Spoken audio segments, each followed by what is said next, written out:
Greetings, travelers. Welcome back to the Droid Cosmonaut podcast.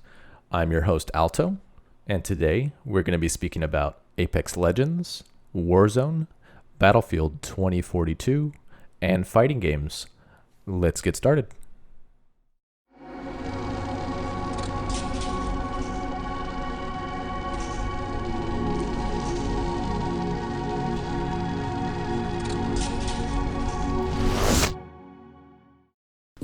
All right, so to start things off today, we're going to be going over Apex Legends and character balance. But I guess right before we get into that, there's a new Twitch Prime skin for Revenant. So if you like Revenant or just like free stuff, make sure you go over to Twitch and link your account so you can get that free skin. All right, so for character balance, the first character that I want to kind of attack with this is Fuse. Fuse I picked up when he was released, and I actually think he's a really fun character. I love his personality, and I actually like his kit a lot. It's very reminiscent of Scorch from Titanfall with the way his ult is, and he's just an overall, just a cool character, but I think he is underrated, and his ult could use some buffs. His passive I think works great, and allowing him to carry multiple grenades along with the distance you can shoot those grenades. And his tactical I think is fine. Having 2 charges has definitely made it better, and it's not really I don't think their intention with his passive is to be a tool that kills people, and I feel like Respawn has said that multiple times, that they don't want legend abilities to, I guess, control the game. They want to focus on using that as like an assist tool. And Fuse's tactical, I think, it allows you to put good pressure on an enemy. If you're pushing, it allows you to gain a little bit of advantage if you're running away from them and you're able to kind of launch it and block the path. Of course, they can still run through it. It doesn't stop them.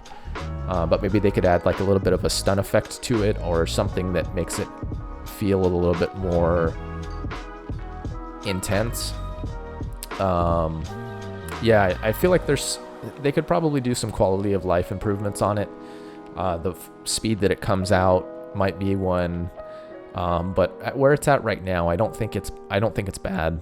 And I actually like to use it a lot for long range harassment. So if you're sitting at a distance and you've got like a sniper and you see some people running, I feel like it's really easy to hit people with, and more so than an arc star. But yeah, I think it's a really good tool for harass, and I think that's where a lot of his, considering he's got a low play rate and a low win rate, I don't think he's got the same type of mainstream interest that some of the other legends do, but he's definitely got potential. But his ult is the main concern, and it's really the height of his walls that need to be tweaked. Because several of the legends, if you've played Fuse or played against Fuse, you know that you can jump out of it. And I realized, and I didn't even know this, but it slows down your allies when they're running through the fire. And I think that, if thermites don't affect your teammates when they run through them, then I don't think Fuse's ult should affect your teammates when they run through it. One of the other things that I think they could add to Fuse's ultimate is a DOT in the center of the ring, a damage over time effect. So similar to the way that the incendiary grenades work, or thermites, is having like a 4 damage tick while they're inside the ring. So you've got a wall around you that does a significant amount of damage, and on the inside you've got a DOT that allows the enemy to feel pressured as soon as they're caught inside of it. And it would just make it an overall better kit for tracking people long range and getting into engages where it would be significantly more useful to have that DOT, which is why characters like Caustic feel strong in fights where you throw down his ult and you've got that constant DOT. And, you know, when you're playing Caustic, having that DOT and being able to see the enemies in his gas is just super strong. So maybe they could have something like that for Fuse. And that actually leads me into the next character. I do want to talk about Caustic, but not in as much detail as Fuse. Caustic, I think, is still really good, and I have enjoyed playing Caustic since the game came out. Him and Pathfinder are two of my favorite characters to play. Playstyle wise, I mean, everyone loves Path. I think Path is just a really solid character, and being able to grapple and launch yourself super far is just fun. And that's part of the mechanics from Titanfall that I think we know, you know, Respawn is really good at movement. But anyway, back to Caustic. So Caustic's damage got adjusted, and it's been, I think they adjusted it in Season 8, if I'm not wrong, and bringing it down to a constant 5 damage per tick. And I think that he might have been super strong at the end of the game, but I think what they need to do is increase the damage over time. So the longer that they're in the gas, they take a little bit more damage. And I don't think that they need to do like a crazy damage buff. I think just like from 5 to 6 to 7 damage would be super solid. So it starts at 5 and maxes at 7. Because, you know, it does damage to your health. It doesn't do damage to your shields. And so that's, you know, Caustic's strong point. Having that small change, I think, would make him feel a little bit stronger, but not overpowered. And yeah, I mean, let me know what you guys think. I think that Caustic's still a good character. I just think he just needs a little bit of quality of life improvements. And that leads me into Wattson, who I think is still super strong. And she has a great hitbox in terms of the way it's designed. Her movement is really good. Even though she's not a movement legend, the way that her character moves makes her a little bit harder to hit if you're good at, you know, sidestepping. And the Gaming Merchant has done several videos talking about character hitboxes and why Wattson has a really good one. Her relatively new passive, where she's allowed to have shield regen, passive shield regen similar to Octane's health regen, is just super solid. And I think that makes her a strong pick in both Battle Royale and arenas. She got accidentally nerfed with her gates, her fences, when they nerfed the Arc Stars, I believe. Or they made a change internally with the Arc Stars, and that affected, that's right, I think they had removed the slow from Arc Stars, and so that was linked to Wattson's fences because it was the same asset, and or something like that, and they removed that. I think all they really need to do to fix Wattson is throw that back in there and maybe do a little bit of a visual change on her fences. I think it was either on Reddit or another YouTube video that someone had mentioned it would be good if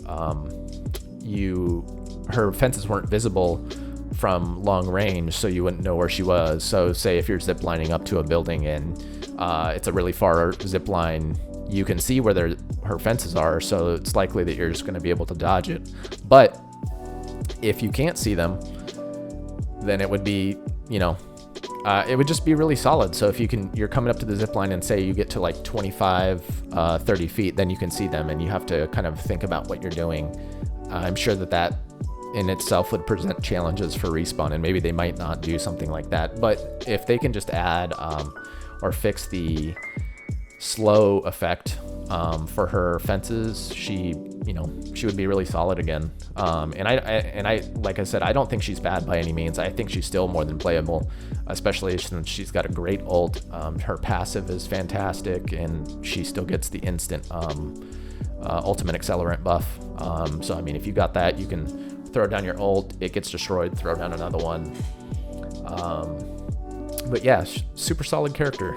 And I think people are thinking she's too weak without the fence nerf, the accidental fence nerf, but she, even without that, is still really good. And that brings me to, so I have two more characters to talk about. Next character I'm going to talk about is Horizon. And you're going to say, well, what would you need to buff or change with Horizon or nerf with Horizon? I actually would like them to make some changes to how her gravity works on her tactical. So everything else about her I think is fine. I think her ult is in a good spot. I think her passive is in a good spot.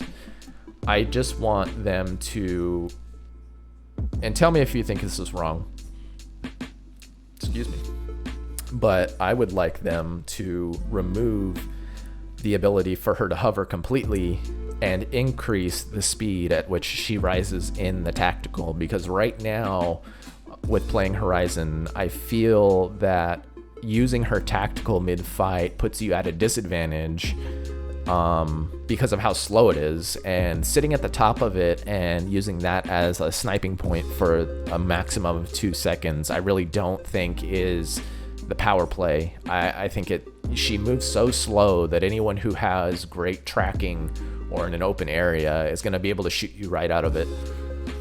Similar to how Valkyrie, when, you know, if you're playing Valkyrie and you go to run away from someone and you use her thrusters to fly away, she's so slow that you're going to get shot out of the sky. So I think that's an area that they need to look at for Horizon, and, you know, just adjust that, because she's a solid character. I just personally, for me, I don't find her as fun now that her gravity lift is so slow, and I never found much benefit out of staying in it. I think that using it, having it up for a certain amount of time, and then going through it really fast to get up to a higher vantage point is way more useful than just sitting there hovering. All right. So now that I've attacked the 4 main characters that I was looking to adjust, let's get into Rampart, because I think Rampart's another legend that is really good. Super strong, I think, in arenas, and I feel like I should see more of Rampart, but I don't. Rampart is a really great legend, and her ult is definitely hard to use, and her kit overall is not the easiest, but her passive is super strong with the LMGs, especially with the Spitfire, which I'll be talking about in a little bit. But I just think that she needs maybe a quality of life in terms of just speed of deployment for things. So I think her walls need to go up faster, because they still go down really quick if you're in the fight and you're trying to use that as a defensive attack. I mean, like, if you just look at Gibraltar's dome, you throw Gibraltar's dome down, it's up pretty quick, and they can't even knock it down.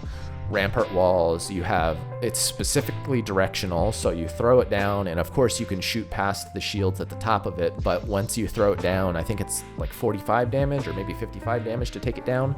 So it's really easy to take it down before it's completely built. So having a faster speed on the deployment of those would be a solid change, and just make her a better character. And I think she would have a higher pick rate and a higher win rate if that was in there.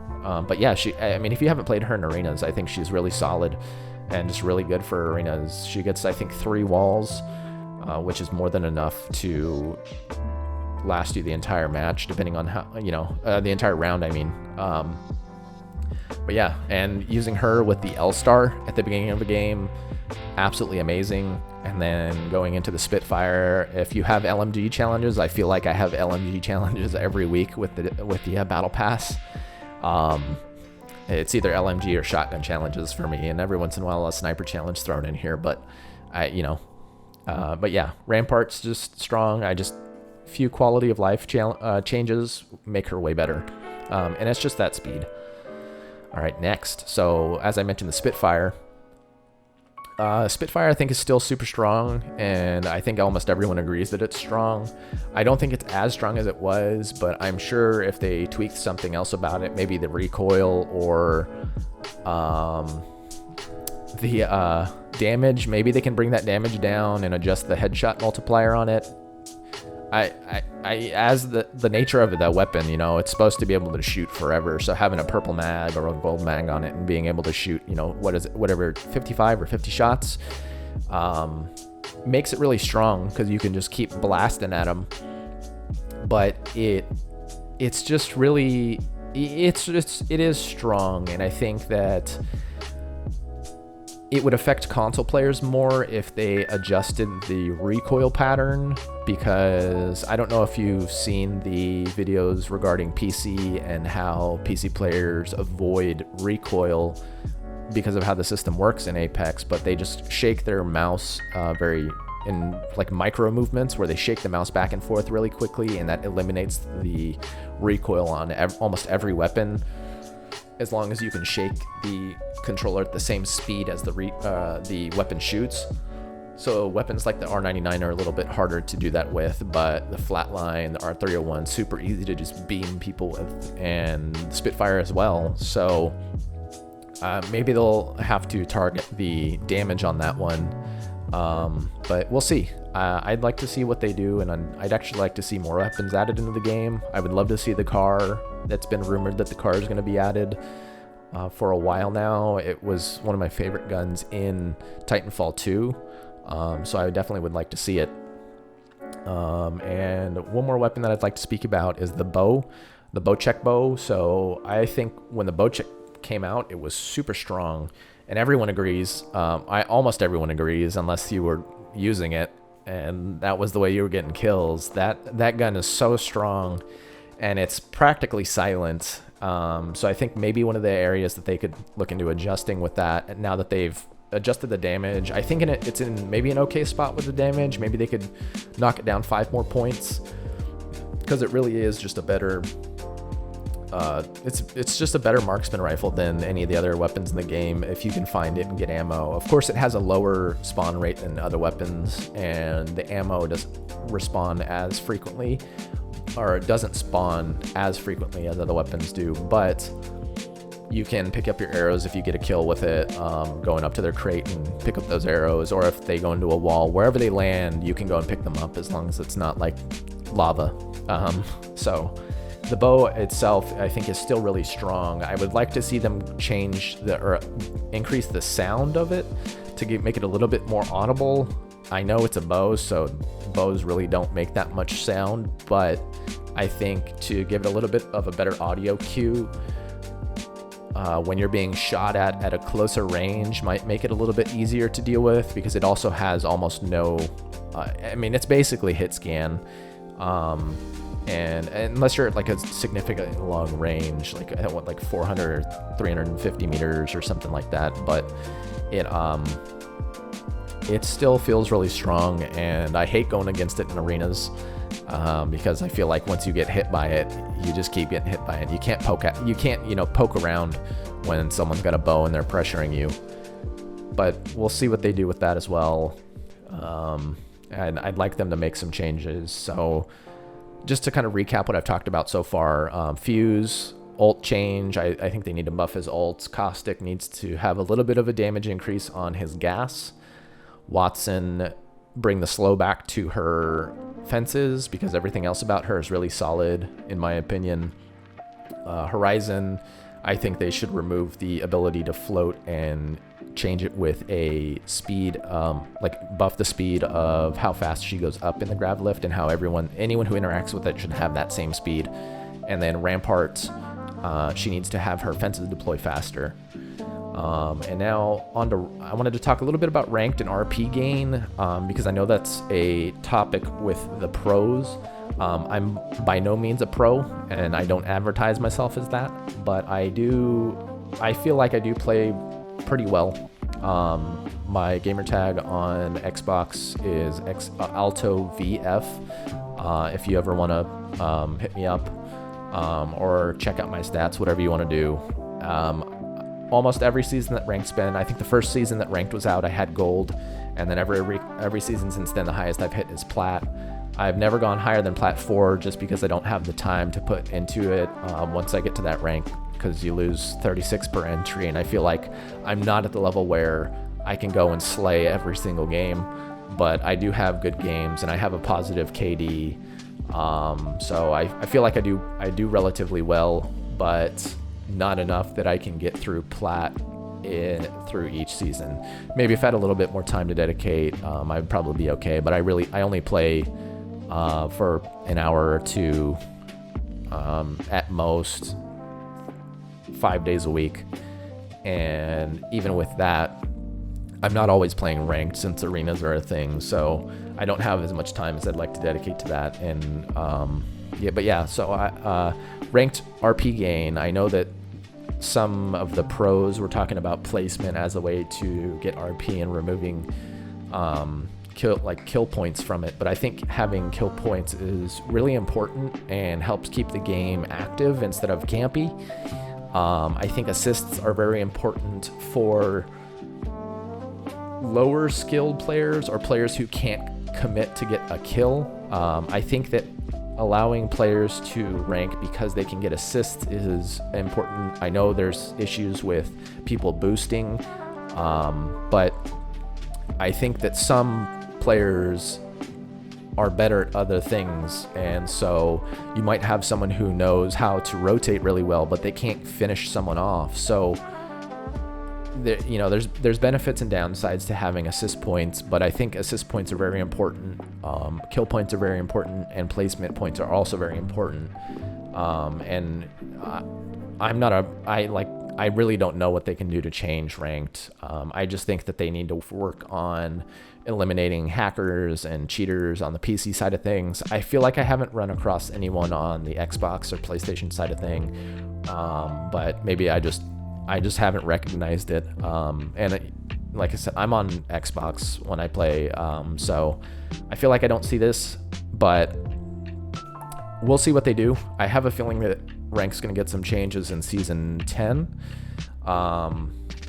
and maybe it'll take longer to do that. Maybe they'll make changes in Season 11, because it usually takes a while for them to make those adjustments. Maybe we'll see a mid-season change to ranked, because there's a rumor that we might get a ranked for arenas mid-season. So we'll see. But I'd love to play ranked arenas, actually, because I love that mode. I feel like that mode has revitalized the game for people who kind of fell off. I have close friends that kind of got back into Apex just because of arenas, and that sort of Counter-Strike feel is very fun and very competitive. I wanted to talk a little bit about the Battle Pass and maps. Battle Pass, I think, is okay. I feel like I kind of wish games would stop doing Battle Passes and go back to the old method of here's DLC, and you can buy DLC. And I know a lot of people disagree with that because more people have time. But, I feel like I do miss the here's your $20 season pass. Here, with this $20 season pass, over the course of 3 to 6 months, you'll get more maps, more weapons, all of that good stuff. And I kind of wish that other games, along with Apex, would have a different type of progression other than a battle pass. And maybe it's just because I feel like you have to, it's their way of getting you to come back and play, right? And so it's a very financially smart move, but having that battle pass system gets people to come back, and that's why they do it. That's why EA does it, and they're gonna do it with their upcoming games. And Battlefield is gonna have it on the next Battlefield in rendition, which I'm gonna talk about shortly. But yeah, I kind of wish the battle pass was a little bit better. I feel like this season it's at a pretty decent point where I've been able to level up really fast, even with my limited amount of time, because they've done so many flash events, and those flash events give you several levels.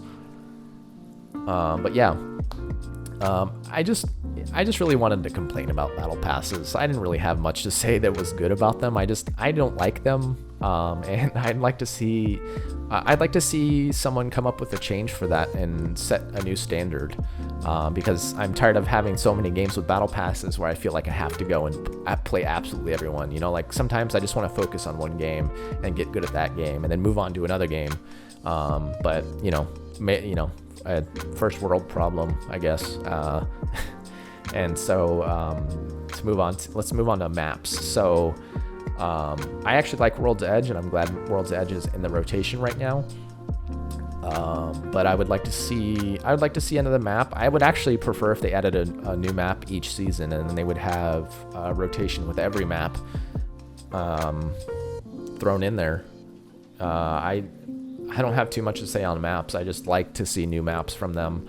I felt like Titanfall 2 had a lot of really good levels, and I feel like they can bring that design over to Apex, and I'd like to see more of a city theme among the maps. I think Olympus is really nice. Some people are bored of it. I think it has a lot of potential to be changed, but I want to see more, and I just want to see more maps. So I'm going to stop there with Apex and move on to Warzone.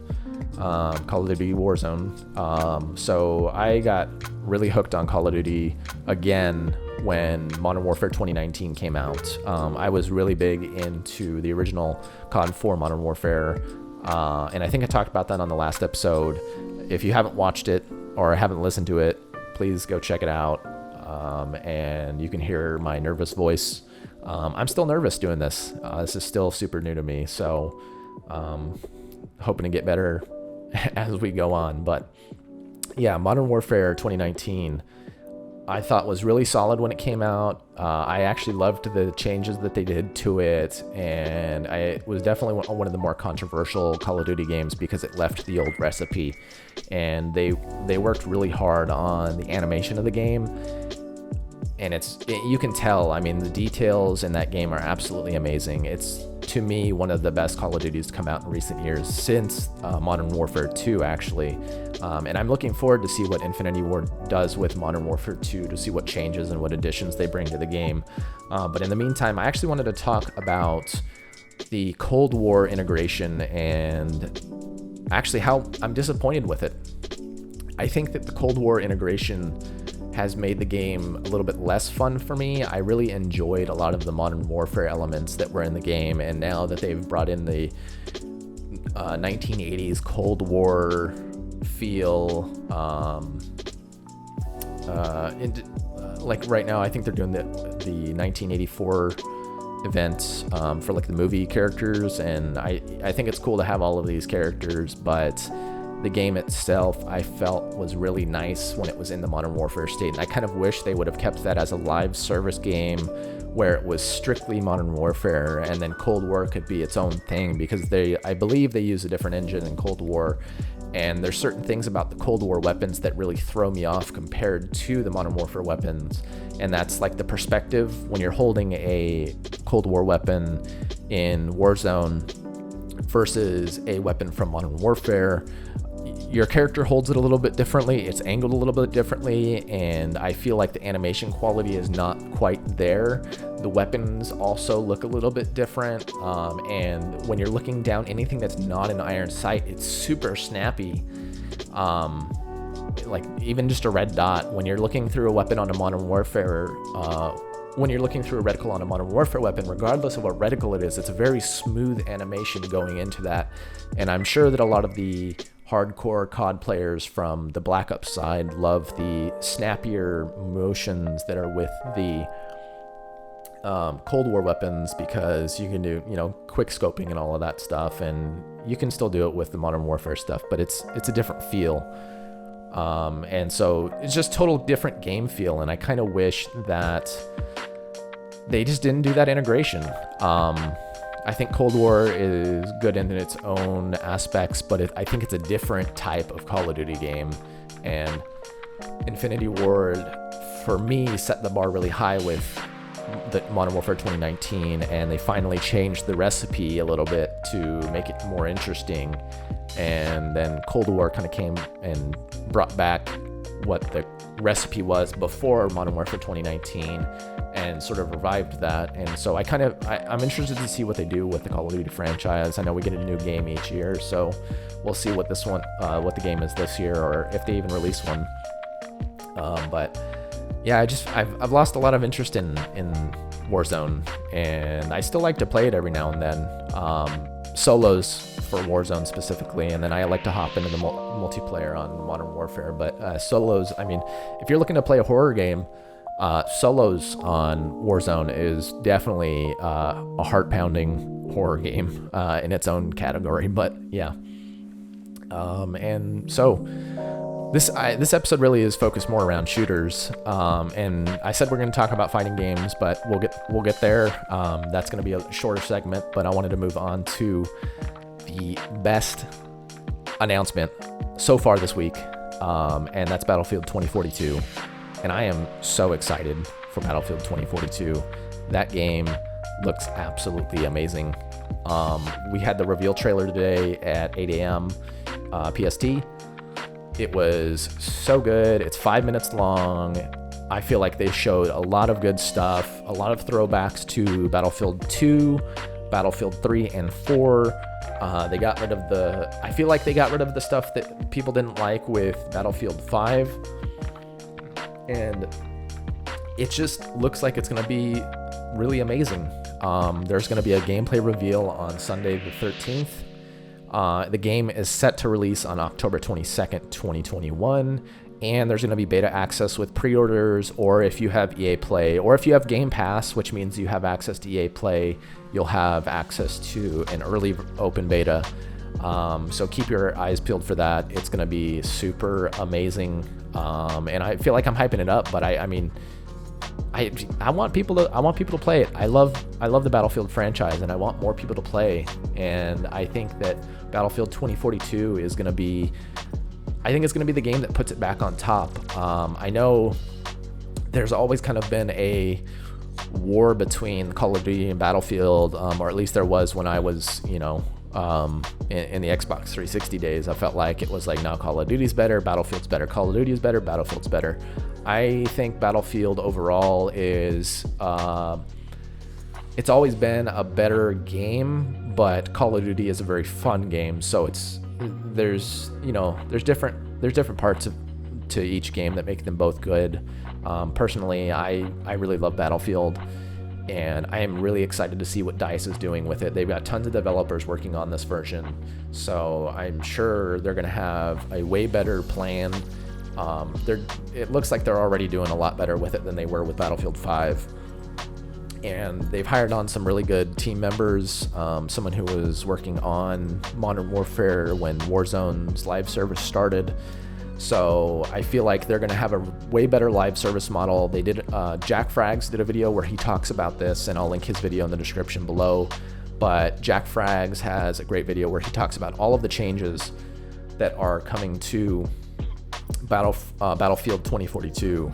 And they're going to have a season pass, or a battle pass as expected.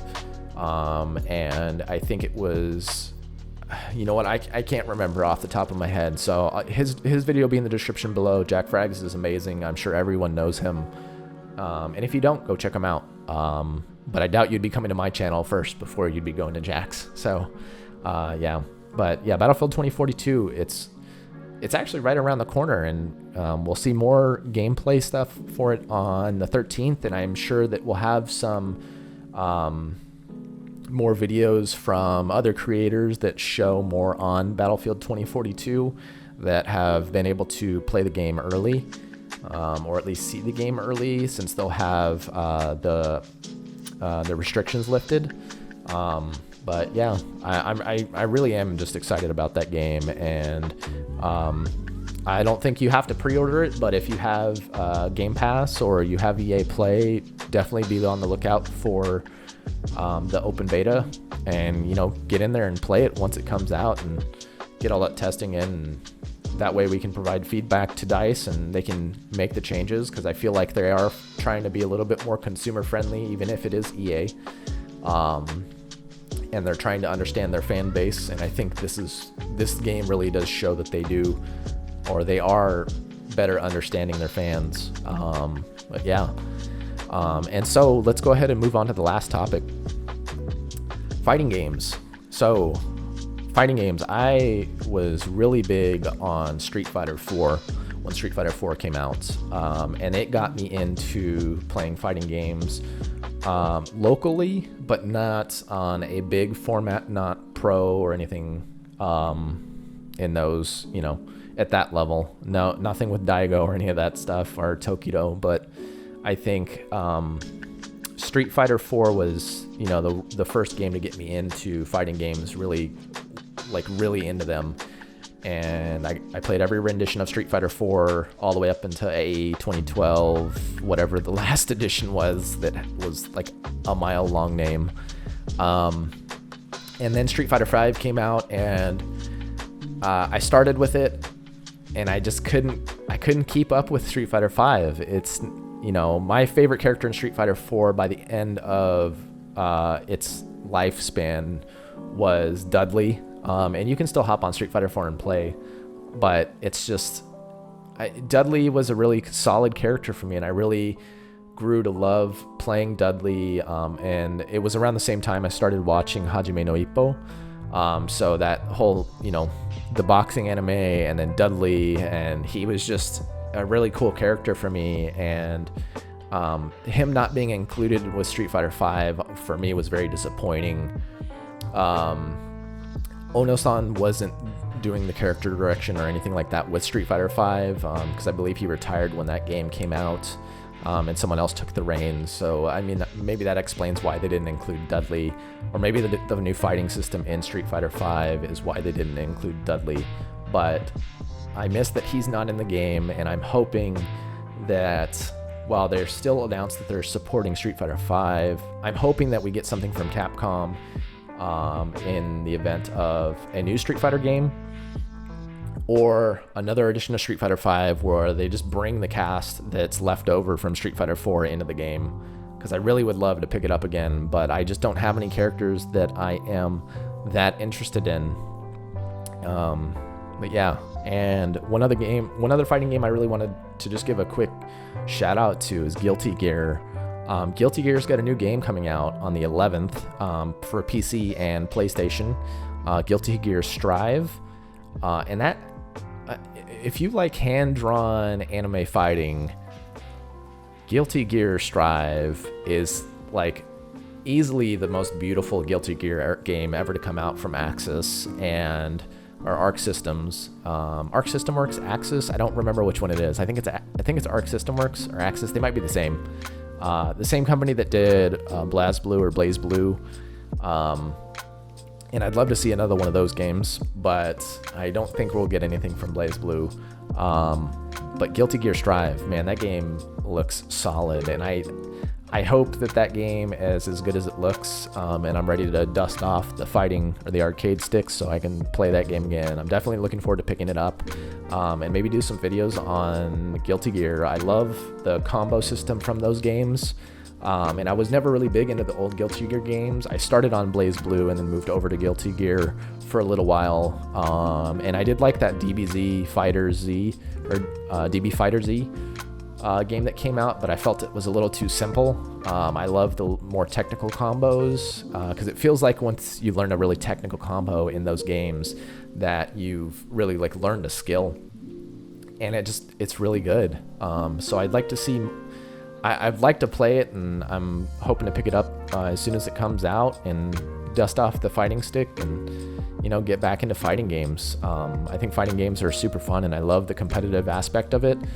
And I'd like to do some videos on Guilty Gear and start learning combos and get going. But yeah, that's where I'm going to wrap this up today. So thanks for listening, and don't forget to like if you liked it. If you disliked it, please provide me your feedback. If you'd like to follow me on Twitter, Instagram, YouTube, anywhere, you know how to do that. And so I will catch you next time. Thank you for listening. This is the Droid Cosmonaut. I'm your host, Alto, and I will see you next time.